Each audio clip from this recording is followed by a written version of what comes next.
Hi friends, this is Abirami. இன்றைக்கி வீடியோவில் எதை பற்றி பார்க்க போகிறோம் அப்படின்னா, எப்படி கோடிங் லாங்குவேஜை வந்து லேர்ன் பண்ணுறது அப்படின்றதான் பற்றி பார்க்க போகிறோம். அப்புறம் நான் எப்படி லேர்ன் பண்ணேன் அப்படின்றதையும் வந்து பார்க்கலாம். ஓகேவா? ஃபஸ்ட்டு வந்து கோடிங் படிக்கிறது, அதாவது ஒரு ப்ரோக்ராமிங் லாங்குவேஜ் படிக்கிறதுன்றது நாட் அ ராக்கெட் சயின்ஸ். ஓகேவா?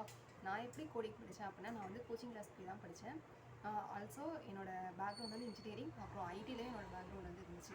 அதுக்காக நான் ஒரு கோச்சிங் போய் தான் படிக்கணும், நான் வந்து ஒரு ஐடி பேக்ரவுண்ட், ஒரு கம்ப்யூட்டர் சயின்ஸ் பேக்ரவுண்டாக இருந்தால் தான் கோடிங் கற்றுக்க முடியும் அப்படின்றதே வந்து ஒரு அப்புறம் வந்து எப்படி செல்ஃபாக லேர்ன் பண்ணலாம் அப்படின்றதையும் பற்றி நம்ம வந்து பார்க்கலாம். ஃபஸ்ட்டு வந்து கோடிங் படிக்கணும் அப்படின்னா அதுக்கு வந்து 3 திங்ஸ் வந்து கண்டிப்பாக தேவை. அது என்ன அப்படின்னா கான்ஃபிடன்ஸ், அப்புறமாட்டு கன்சிஸ்டண்ட்டான ப்ராக்டிஸ், ஹார்ட் ஒர்க், இது எல்லாமே வேணும். இதை தவிர வந்து இந்த ஒரு வயது வரம்பு அந்த மாதிரிலாம் எதுவுமே வந்து கிடையாது. ஓகேவா? நெக்ஸ்ட்டு வந்து எல்லாருக்குமே கோடிங் நாலேஜ் வந்து இந்த கம்ப்யூட்டர் வேர்ல்டில் வந்து எல்லாருக்குமே எசென்ஷியலான ஒன்று.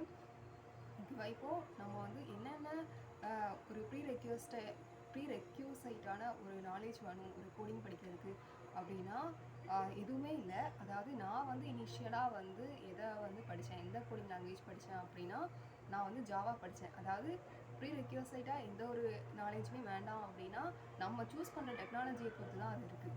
ஓகேவா? இப்போ நான் வந்து ரியாக்ட் ஜிஎஸ் படிக்கணும் அப்படின்னா அதுக்கு எனக்கு வந்து ஜாவா ஸ்கிரிப்ட், HTML, CSS இதோட நாலேஜ்லாம் வந்து கண்டிப்பாக இருக்கும்.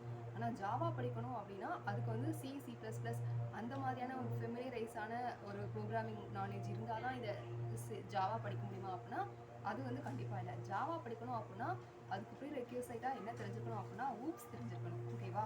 கண்டிப்பாக ஊப்ஸ் தெரிஞ்சால் தான் நம்மளால் வந்து ஜாவாக்குள்ளே போக முடியும். நான் எதுக்காக ஜாவா படித்தேன் அப்படின்னா ஜாவாவில் நிறையா ஃபீச்சர்ஸ் இருக்குது. அது வந்து ஒரு 90s வந்து ஆரம்பிக்கப்பட்ட லாங்குவேஜாக இருந்தாலும் இப்போ வரைக்கும் அதுக்கு வந்து ஸ்கோப் அதிகமாக இருக்குது. நெக்ஸ்ட் வந்து ஜாவா வந்து ரொம்ப ஒரு ஹார்டஸ்டான லாங்குவேஜ்.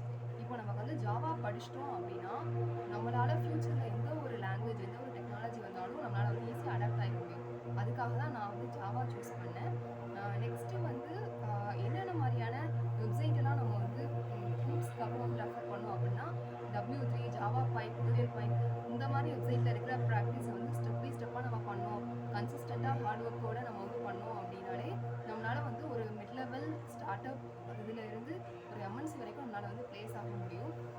ஓகே ஃப்ரெண்ட்ஸ், இந்த கோடிங் லாங்குவேஜ் வந்து எப்படி லேர்ன் பண்ணுறது தான் உங்ககிட்ட சொல்லணும்னு நினச்சேன். உங்களுக்கு இந்த வீடியோ பிடிச்சிருந்தா லைக் பண்ணுங்கள், ஷேர் பண்ணுங்கள். உங்களுக்கு ஏதாவது டவுட்ஸ் இருந்தால் கமெண்ட் பண்ணுங்கள். டாடா, பாய்.